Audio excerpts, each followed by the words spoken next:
আল্লাহ বলেন সম্পদের মায়া ছেড়ে তুমি যে মসজিদের দান বক্সে দান করো, তুমি যে গরিবের হাতে টাকা তুলে দাও, তোমার এই দানের দৃষ্টান্তটা হলো একটা চারা বীজের মতো। যেই চারা বীজ মাটিতে রোপণ করে দিলে 60টা শীষ গজায়, প্রতি শীষে হয় শত শস্য দানা।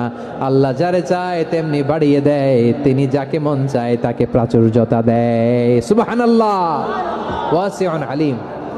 আপনি যে দান করেন এটার দৃষ্টান্ত চারা বীজের মতো, রোপণ করে দিলে এক বীজ থেকে 60টা শীষ গজায়, প্রতি শীষে থাকে শত শস্য দানা, 100 করে শস্য দানা, 700টা। তাহলে দিলে বাড়ায় দেয় কে?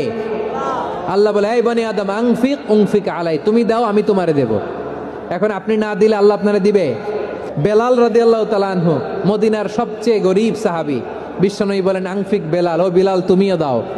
আপনারা কি জানেন বেলাল রাদিয়াল্লাহু তাআলা আনহুর সম্পদ কত ছিল? বেলাল রাদিয়াল্লাহু তাআলা আনহুর মূল সম্পদের পরিমাণ ছিল মাত্র একটা লুঙ্গি। এক লুঙ্গি যার মালিকানায় আছে তারে বিশ্বনবী বলতেন, দাও আমি বাড়ায় দিব, দাও বাড়ায় দিব। আরশের অধিপতির কোনো কমতি নাই।